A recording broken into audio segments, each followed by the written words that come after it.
Hey everyone, welcome to episode 3 of Stampin' Saturday. Let's dive in. All right, I want to show you a few things in this episode. I want to show how I've been using my stamps, and we still in the catch-all bin. We still in the Stamps of Life bin, and we still in the Amuse Studio section.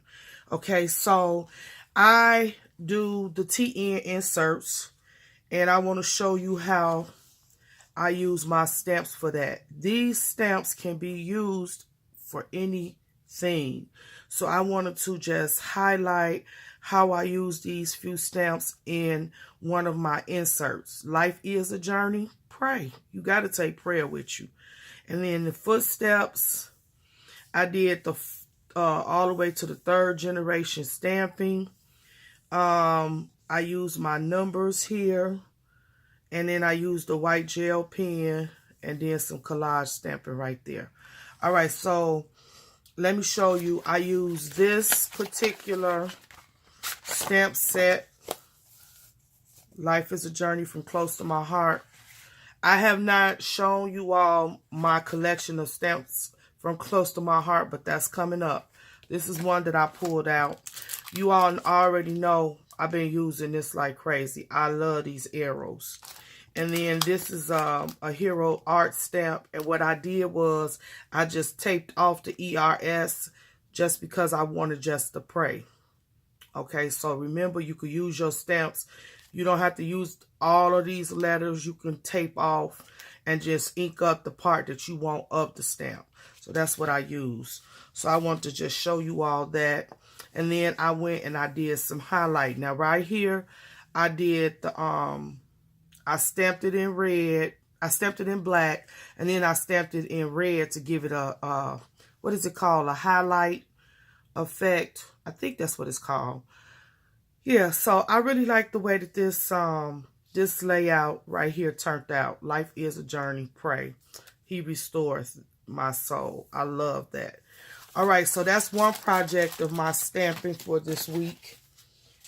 Okay, and then here's going to be the second one. So last episode, I did some coloring with my Prima watercolors. This round, I'm going to try to attempt to use some of my Copic markers.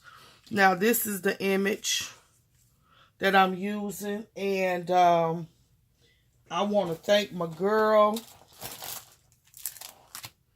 Sassy Task, Latasha's her name. Sassy Crafty Task 101 King. She blessed me with this stamp right here, and I just thought it was so cute. This is the only saturated canary stamp that I have. I really wasn't even aware of this brand, but I really, really, really like this stamp. So I wanted to ink her up. All right, so what I did here, just show you briefly, because I just been playing around. I really want to get good at using my Copic markers, you all. I really do. But what I did was I used my Tim Holtz water color cardstock, stamped her up, and these are the 3 that I colored in. I really, really like the way that it looks. And then I just cut them out. Love it, love it, love it. All right, then I use my Copic, and this is what I came up with the Copic markers. Now, let me just say this. You can see a big difference in the Copic coloring and the watercolor.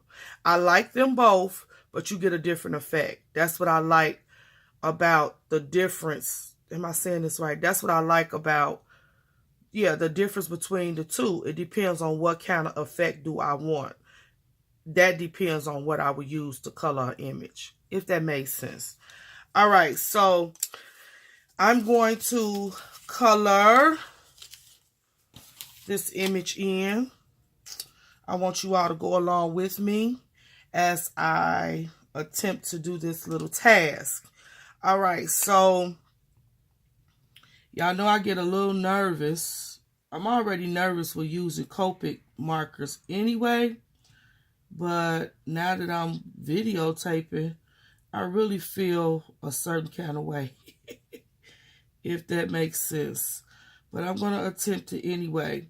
My biggest challenge with these Copics is learning how not to be so heavy-handed, because I am very heavy-handed, and I have to watch that in everything that I do. Cooking, just everything. I'm heavy-handed. Even when I drive, sometimes I got to tell myself, slow down, little girl. So, yeah, I'm just a heavy-handed person.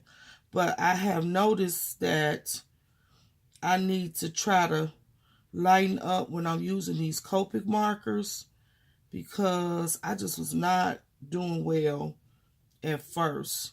And I kept watching videos, and I'm like, okay, maybe I'm just pressing too hard. My stuff is not coming out like everybody else's. And so maybe I just need to slow down. So that's what I've been trying to concentrate on when I use these markers. Just taking my time and lightly touching the paper. Because one thing about Copics that I feel, you could barely touch the paper and really get, a good spread of ink. So that's something that you just have to be careful with, especially for me. So, yeah, I'm going to try to do this. I learned coloring from my grandfather. My grandfather was a deaf mute. He couldn't talk, nor could he hear anything. But he was so gifted. He was so talented. He was a mechanic by trade. He could build a car. Oh, my goodness. And that's what he did. He owned a mechanic shop, towing service. But he taught us how to color. He loved children. He had 8 of his own and then hundreds of grandchildren. And so he taught us. He would sit down and he would color with us, and he showed us how to color. And you always started off your coloring, according to him, with you always did your coloring, according to him, by starting off doing an outline. You outline everything. Okay, so that's what I'm used to. I don't know if that's what you're supposed to do with Copics, but I found myself doing the same thing that he taught me, to start off with your outline and then go in. I miss my granddaddy. He was such a sweetheart. And I thank him for the time that we did have. So when I color, I often think about him. And then, like I told you all before, my cousin was born with the gift of drawing. Oh my God. When I look at Bree and I look at James, I think about my cousin. He lives in Las Vegas. I think about him because I'm telling you, the boy had the gift. He has the gift, and to draw, I mean, he just would sit. We would be eating afternoon snack coming out of school, and his afternoon snack was sitting down drawing. And we couldn't understand it, but he loved it. Everybody else was watching TV. The boys would be out playing basketball. Nope, not my cousin. He would be somewhere drawing something. And he loved to draw animative stuff. So we just knew that he was going to end up going into some form of cartoon stuff. But he decided a different path. He just likes drawing as a hobby, he said. He doesn't want to be pressured. Okay, so another thing that I learned, you all, with Copics is that as you watching this video, you will see that I'm not doing all the layering. Like, oh, my girl, Sybil. Oh, she could color beautifully. I'm not at that stage. Oh, I got a long way to go. But master teacher, who is Sandra, she does not do videos, but she is my master teacher on using the Copic. She's the person that I could touch. And she sit down sometimes with me, and we've had conversations about coloring and things of that nature. And one thing she told me, she said, Tina, you do not have to use all of those layers if you don't want to. She said, I discovered that.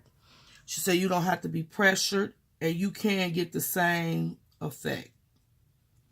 Now, I'm glad she told me that, because I was starting to feel some kind of way, discouraged, I guess I could say, about using the Copics, because I couldn't, first of all, I couldn't comprehend how to do all of the different colors, and I couldn't comprehend how to figure out what markers should go with what. So she did explain to me about the color families. And so she showed me how to purchase markers in families. And she said if you do them in families, then you have the perfect blend. So that's what I have been doing. I've been purchasing them in families. And basically a family is three shades in a row, skipping one. So if I do a YR4, I'll do a RY6 or RY8, if that makes any sense. She taught me that. Then she taught me how to understand about just being careful about like the ink blottage, because if you all know, sometimes this ink on your markers would just give you a big gob. And so that was irritating me. And she was showing me how some of my nibs I had probably messed up and how to correct that. So that was a tip. So I'm just, trying to feel my way in this. I really want to get this down. I really want to do it. Like I said before, I stopped buying a lot of my markers because I was like, oh, this can be expensive, and if I'm not using them, that's a waste of money. So I had kind of stopped, but I want to start back up. I get so motivated when I see different people's, like Crafty Paws. She's another one that can really, oh my God, can really color well. But now I'm going to tell you what I noticed as well too. Like my girl Sybil. Sybil loves tiny stamps. Like the little critters. I don't know the name of them offhand, y'all. But she do a lot of small stamps. So when Latasha sent me this stamp, I was intimidated for a while on trying to attempt this stamp because it was so tiny. And I was like, I don't know what I'm going to do with that. I can't, I'm too heavy-handed. Well, after a while, I just decided I was going to give it a try. And you know what, you all? This is where I should have started off in the beginning. I should have started off with smaller images. And I went back and I started thinking about Sybil. And I said, you know what? Sybil do a lot of small images. And that's where I should have started. So, yeah. I started off wrong with too big of an image because that's an issue that Tina has. I look at things and I always go for big. But you know what? I've learned big is not always better. Right? So, you live and you learn. And so, I'm living among the creative giants, and I've been learning. Okay, so another thing that I learned from Sybil is I should be trying to flick the hair, like flick the marker up. Y'all, I had no idea it was a technique to the hand risk and all that. But I'm going to tell you, I tried it. It took me a minute to learn how to do it. And I still haven't mastered it. But I do feel better at doing it. And I see a difference in my coloring. So I was excited about that because I was discouraged and I was like, okay, why I cannot master this hair? And I really want to try to learn how to do the black hair. Now, honey, that right there, baby, that black hair, that's going to be a challenge, honey. I'm just trying to tell you that's going to be a challenge. So I'm praying on that one. And I'm going to make sure I have a lot of time when I get ready to tackle that task. I'm so glad y'all came to join me.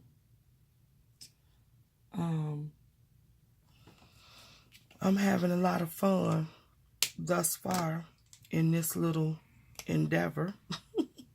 Now, let's talk about skin. Oh, that's a challenge too for me. It's a challenge, but you know, I do not know how to like I said, shade and mix the colors. And so I got to work on that. That was a major drawback too for me. Made me not want to do any images because I was like, I don't know how to do the skin.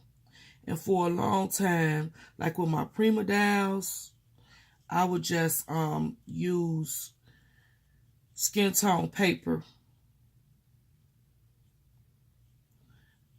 And that's what I would use to do my skin tones. Then I got tired of that because really, to be truthful and honest with you, I do not like the words going across people's face. But, you know, that's all I could do. So now I want to try to master that. So it's two things I'm working on, hair and skin. It's going to be a challenge, but I'm working. So, y'all, I finished her off. What do you think? I really enjoyed coloring her. I think she came out cute.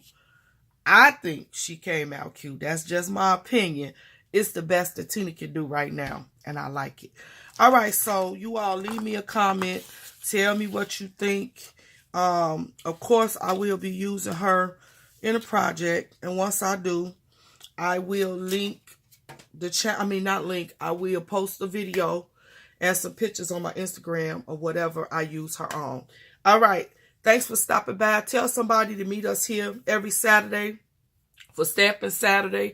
Until next time, you all stay blessed and keep creating.